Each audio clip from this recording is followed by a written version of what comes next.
especial para todos. Espero que se encuentren muy bien. Seguimos muy animados en este curso de revelación y fe. Entonces vamos a retomar un poco lo que traíamos de la sección anterior.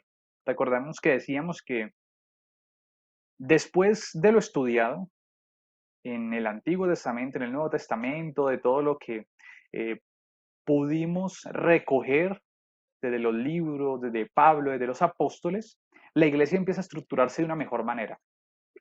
Y los hombres que quedan a cargo de la iglesia, obispos, sacerdotes, empiezan a hacer una reflexión más profunda acerca de las verdades de fe, porque éstas empiezan a ser cuestionadas desde diversos grupos, personas.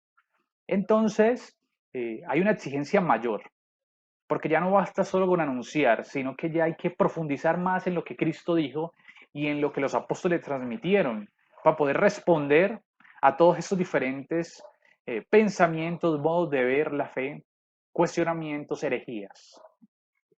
Entonces, hay algunos hombres que citábamos en la sección anterior nos aportan y reafirman todo lo que viene desde los apóstoles y quedó plasmado en la Sagrada Escritura. Y hablábamos pues de temas que ya hemos venido tocando, como son la continuidad de la revelación entre el Antiguo y Nuevo Testamento, en la plenitud de la revelación en Jesucristo, Jesús que comunica al Padre, el Hijo que se hace carne, Dios que quiere darse a conocer, términos que se vienen y definiciones que se vienen repitiendo y reafirmando también con los padres de la iglesia, como lo veíamos en la sección anterior. Esta sección la cerramos hablando un poco de Martín Lutero y la Reforma. ¿Por qué? Porque aquí se pone en tela de juicio precisamente uno de los pilares eh, o de los fundamentos de nuestra iglesia y es la tradición. Y Martín Lutero va a poner en cuestionamiento la tradición porque ésta va a ser identificada con las tradiciones eclesiásticas. Entonces, yo les pedí y les sugerí que hiciéramos un escrito de una página acerca de la diferencia entre estas dos definiciones, ¿no? Tradición apostólica, tradiciones eclesiásticas. Porque aquí es desde donde parte la razón por la que Martín Lutero quiere descartar la tradición como obra humana y quiere solo poner en primer lugar la Sagrada Escritura como obra divina. Para Martín Lutero, recordemos, solo basta la Escritura para ser salvos, solo basta la Escritura para conocer a Dios. La tradición no, porque la tradición es obra humana. Entonces vamos a empezar definiendo la diferencia entre tradición apostólica y tradiciones eclesiásticas. La tradición apostólica es definida como aquella labor que vienen realizando los apóstoles de transmitir, esa labor de transmitir aquello recibido por Jesucristo. Ellos escucharon, vieron lo que Jesús dijo, hizo. Ellos fueron testimonios directos, lo venimos diciendo. Y su labor es transmitir todo esto que ellos han recibido. Entonces, eh, vemos cómo la tradición está basada claramente en esto que ellos han vivido y han testimoniado directamente de lo hecho y realizado por Jesús. Entonces ellos están invitados a que se mantenga íntegro este mensaje, ¿sí? No, no es cuestión de cambiarlo ni de modificarlo por las cuestiones que van apareciendo, no, sino que hay que eh, transmitirlo como Jesús lo hizo y lo dijo. Y esto se tiene que ir aplicando en cada momento, pero no puede ser cambiado, no puede ser modificado. Entonces, esta es la tradición apostólica. Y miren, si nos ponemos a pensar detenidamente, ¿qué fue primero? ¿La escritura o la tradición? En primer lugar fue la tradición, porque eh, todos sabemos que en estas primeras épocas, en estos primeros siglos, había dificultad para transcribir, eh, para también llevar de una manera rápida la multiplicación de los libros, ¿sí? Fueron hasta la Edad Media que los monjes empiezan a transcribir y fue un proceso lento, la Sagrada Escritura. Más adelante con San Jerónimo ya se empieza a traducir también. Pero inicialmente la herramienta utilizada para transmitir el mensaje fue la forma oral, la enseñanza de los apóstoles. Es decir, que todo lo que está escrito en la Sagrada Biblia está basado en lo que primero fue transmitido y vivido desde la enseñanza apostólica. Entonces, todo esto hace referencia a la tradición, a la enseñanza apostólica recibida por medio de Jesús y luego transmitida por ellos. Cuando hablamos de tradiciones eclesiásticas, entonces ya decimos que según los contextos, según muchas veces los lugares, las costumbres, se empiezan a adoptar ciertos signos, ciertas acciones en esos lugares determinados, en esos contextos determinados, pero que al final, si los quitamos o los ponemos, no afectan de una manera profunda el mensaje y la verdad salvífica dada por Jesucristo. Entonces, vamos a poner un ejemplo muy cotidiano, muy cotidiano. En nuestras parroquias puede llegar un sacerdote eh, que le guste hacer un bingo cada año, ¿sí? Cada año. Entonces eso se vuelve una tradición para la parroquia. ¿Sí? Esto es algo así como muy cotidiano que podemos haber vivido, ¿no? Y que lo vemos en las parroquias. Entonces, es costumbre decir, aquí siempre se ha hecho así, siempre se hace un bingo, siempre en determinada fecha celebramos esto y hacemos un bingo. Eso se vuelve una tradición para esa parroquia. Si se quita o se pone esa celebración, no va a pasar absolutamente nada con la verdad salvífica transmitida por Jesucristo. Se vuelve una tradición eclesial de esa iglesia particular, de esa parroquia, más no afecta la verdad transmitida por Jesús. Entonces, una cosa es una verdad eclesial, algo humano que se da en un contexto particular, motivado por alguna persona y que no afecta verdaderamente la verdad salvífica. Y otra muy diferente es hablar de tradición apostólica, que es la transmisión fidedigna de lo dicho por Jesús. Otro ejemplo, la mitra y el báculo usado por el obispo. Estos se adquirieron porque en un contexto determinado, pues se vio necesario que estos lo utilizaran para sus reuniones con los reyes y para sus reuniones, digamos, en esos contextos particulares de la historia. Y luego a raíz del tiempo, pues se siguieron ya utilizando en un contexto más litúrgico y se les da un sentido más litúrgico para identificar y para darle realce a esa figura del obispo.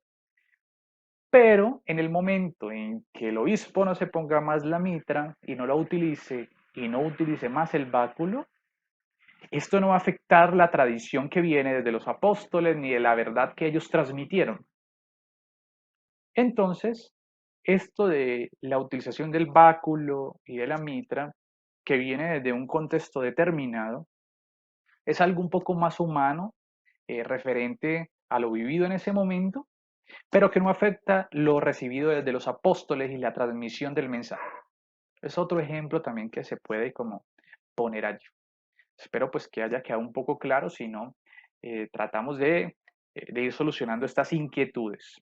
Entonces, hoy vamos a hablar de esto, de tradición, sagrada escritura y magisterio. Tres bases importantes para nuestra fe eclesial. ¿Por qué? Porque ya fue cuestionada en la Reforma Protestante diciendo que solo basta la escritura.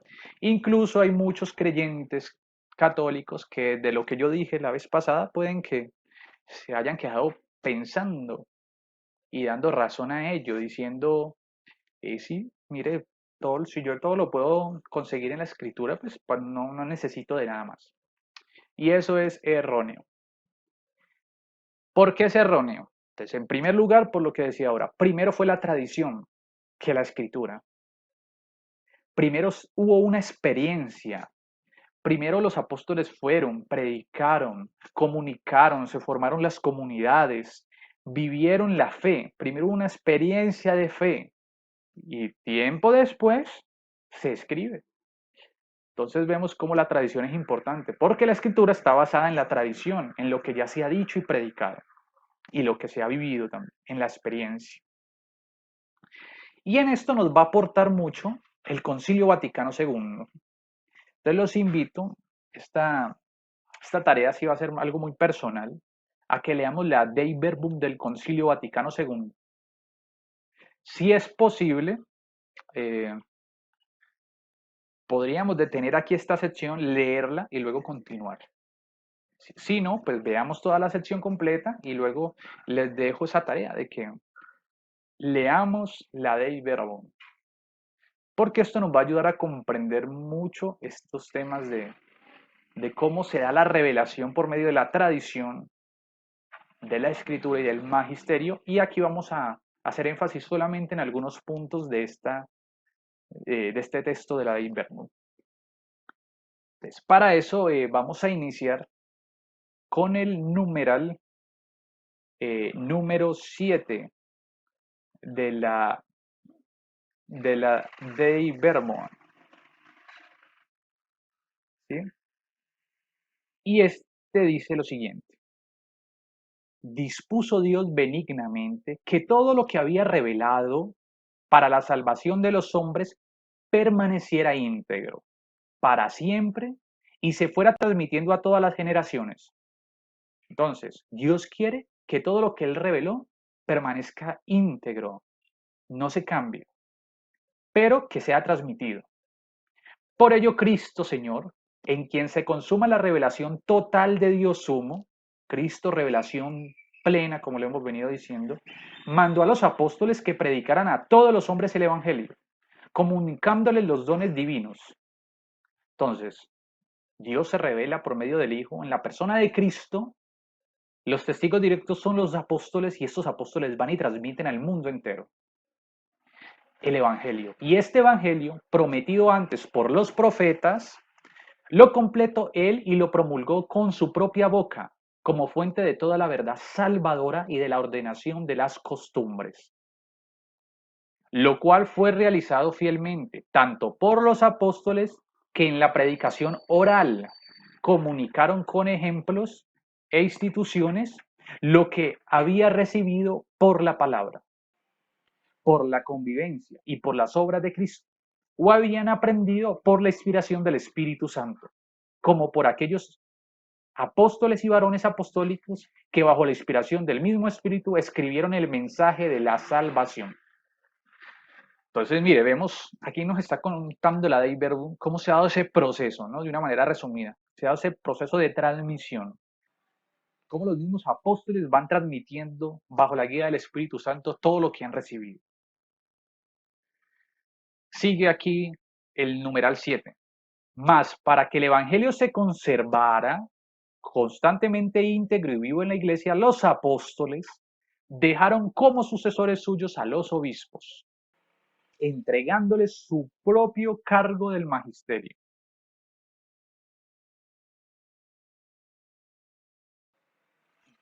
Por consiguiente, esta sagrada tradición y la sagrada escritura de ambos testamentos son como un espejo en que la iglesia peregrina en la tierra contempla a Dios, de quien todo lo recibe, hasta que le sea concedido el verbo cara a cara, tal como es. Entonces, aquí hay varios elementos interesantes que vamos a profundizar y que nos van a ayudar a comprender un poco esto. Entonces, el título de esta parte se llama la transmisión de la revelación, ¿sí? Entonces, cuando hablamos de transmisión, los padres del concilio eh, no van a hacer referencia tanto al mensaje transmitido, ¿sí? Sino que van a hacer referencia al hecho de transmitir, de entregar, de testimoniar. Y vemos como ya en este parágrafo se hace mucho referencia a eso, ¿no? A ese proceso en que el mensaje ha ido pasando desde la boca del mismo Jesús por medio de los apóstoles y se necesita mantener íntegro. Entonces este numeral 7 comienza diciendo que fue un querer divino de Dios, que el Evangelio se conserve íntegro y se transmita a todas las generaciones de creyentes. Y esto pues se ve manifestado en ese mandato que Cristo hace a los apóstoles para que vayan a todo el mundo a anunciar el Evangelio.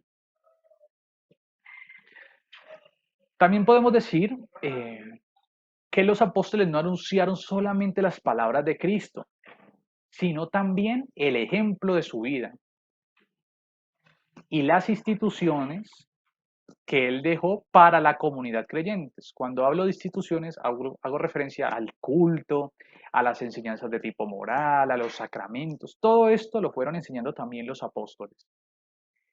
Y ese evangelio que contiene las experiencias que vivieron los apóstoles con Jesús, ellos lo anunciaron a través de predicaciones orales y de los escritos, que redactaron por la inspiración del Espíritu Santo. Entonces miren cómo se va dando una relación entre el texto escrito y la predicación apostólica. Hay una relación, porque se escribe aquello que los apóstoles han ido enseñando y predicado. También es importante recalcar que en la segunda parte de este texto se hace referencia a los obispos como ese medio por el cual se mantiene íntegra la transmisión del mensaje hacia todas las generaciones. Entonces se necesita de un ministerio, el de los obispos, para poder guardar, para poder salvaguardar ese mensaje que viene desde la boca de Jesús, para conservar la palabra de Cristo intacta y viva en las comunidades. Y ese ministerio es el ministerio episcopal, el de los obispos. Entonces, por eso decimos que la tradición y la escritura son los medios a través de los cuales conocemos el Evangelio de Cristo. Ellos están por encima de la iglesia. En ellos la iglesia contempla a Dios hasta el día en que se ve a Dios cara a cara. Entonces miren qué importante todo este tema de la tradición. Yo no sé si ustedes se habían puesto a pensar esto, ¿no? De que la tradición, es o ha sido primero que la escritura, que la enseñanza apostólica es fundamento de la escritura. Todo lo escrito está basado en lo que primero los apóstoles enseñaron oralmente a las comunidades. En la Dei Verbum 8, en el numeral 8, también se nos va a hacer mayor énfasis en cuanto a la tradición. Entonces, dirá lo siguiente: esa tradición que deriva de los apóstoles progresa en la iglesia con la asistencia del Espíritu Santo, puesto que va creciendo en la comprensión de las cosas y de las palabras transmitidas. Entonces, miren, la tradición ya está, no se puede cambiar, es lo que se ha transmitido, pero por medio del Espíritu Santo se van obteniendo una comprensión mayor de estas palabras transmitidas y se hace por medio de la contemplación, del estudio de los creyentes. Esto es lo que estamos haciendo y esto es lo que dice la Dei Verbum. Por medio de esto que hacemos, vamos comprendiendo y profundizando en todo esto que hemos recibido de los apóstoles, por medio de la meditación. Entonces, miren cómo la tradición es la misma, no cambia, pero sí podemos profundizar en ella. profundizar en ella y crecer en su comprensión. Las enseñanzas de los santos padres testifican la presencia viva de esta tradición, cuyos tesoros se comunican a la práctica y a la vida de la Iglesia creyente y orante. Por esta tradición conoce la Iglesia el canon íntegro de los libros sagrados, y la misma Sagrada Escritura se va conociendo en ella más a fondo y se hace incesantemente operativa, y de esta forma Dios, que habló en otro tiempo, habla sin intermisión con la esposa de su amado Hijo y el Espíritu Santo, por quien la voz del Evangelio resuena viva en la Iglesia, y por ella en el mundo va induciendo a los creyentes en la verdad entera, y hace que la palabra de Cristo habite en ellos abundantemente. Todo esto lo encontramos en la Dei Verbum numeral 8. Entonces se nos habla cómo se van profundizando en el sentido eh, de todo el mensaje recibido. Y esta profundización de la revelación permite a la Iglesia caminar hacia la plenitud de la verdad divina. Y esta última frase del parágrafo pone de manifiesto la importancia de la tradición en la relación con la Escritura. Esa importancia se debe a los siguientes hechos. Por la tradición se conoce el canon íntegro de los libros inspirados. Por la tradición la Escritura se conoce más profundamente. Por la tradición la Escritura siempre es actual y está actualizada. Por la tradición Dios Padre mantiene sin cesar con la Iglesia un diálogo permanente.